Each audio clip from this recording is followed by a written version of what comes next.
Welcome to a reading from the Bible of Exodus chapter 21. These are the laws you are to set before them.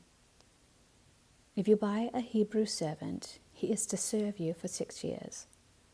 But in the 7th year he shall go free without paying anything. If he comes alone, he is to go free alone. But if he has a wife when he comes, she is to go with him.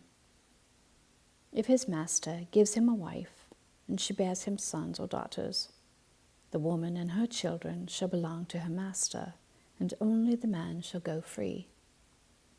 But if the servant declares, I love my master and my wife and children, and do not want to go free, then his master must take him before the judges. He shall take him to the door or the doorpost and pierce his ear with an awl. Then he will be his servant for life. If a man sells his daughter as a servant, she is not to go free as male servants do. If she does not please the master who has selected her for himself, he must let her be redeemed.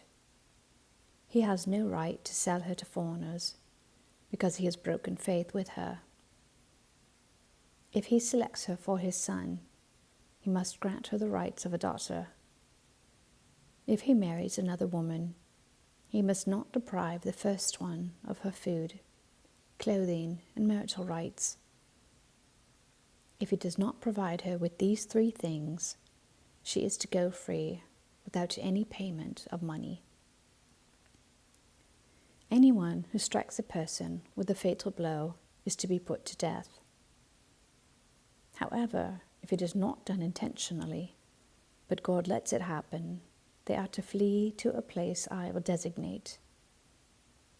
But if anyone schemes and kills someone deliberately, that person is to be taken from my altar and put to death. Anyone who attacks their father or mother is to be put to death. Anyone who kidnaps someone is to be put to death, whether the victim has been sold or is still in the kidnapper's possession. Anyone who curses their father or mother is to be put to death. If people quarrel and one person hits another with a stone or with their fist, and the victim does not die but is confined to bed, the one who struck the blow will not be held liable if the other can get up and walk around outside with a staff. However, the guilty party must pay the injured person for any loss of time and see that the victim is completely healed. Anyone who beats their male or female slave with the rod must be punished if the slave dies as a direct result. But they are not to be punished if the slave recovers after a day or 2, since the slave is their property.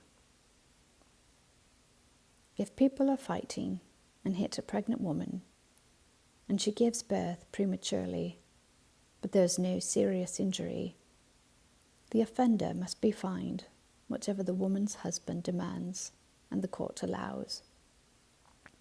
But if there is serious injury, you are to take life for life, eye for eye, tooth for tooth, hand for hand, foot for foot, burn for burn, wound for wound, bruise for bruise. An owner who hits a male or female slave in the eye and destroys it must let the slave go free to compensate for the eye. And an owner who knocks out the tooth of a male or female slave must let the slave go free to compensate for the tooth. If a bull gores a man or woman to death, the bull is to be stoned to death, and its meat must not be eaten. But the owner of the bull will not be held responsible. If, however, the bull has had the habit of goring, and the owner has been warned, but has not kept it penned up, and it kills a man or woman, the bull is to be stoned, and its owner also is to be put to death. However, if payment is demanded, the owner may redeem his life by the payment of whatever is demanded. This law also applies if the bull gores a son or daughter.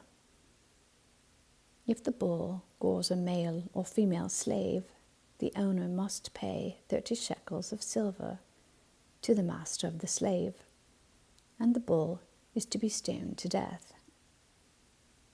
If anyone uncovers a pit or digs one and fails to cover it, and an ox or a donkey falls into it, the one who opened the pit must pay the owner for the loss and take the dead animal in exchange.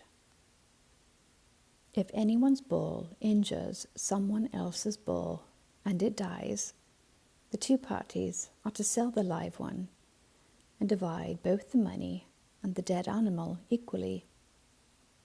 However, if it was known that the bull had the habit of goring, yet the owner did not keep it penned up, the owner must pay animal for animal and take the dead animal in exchange. Amen. Thank you for listening.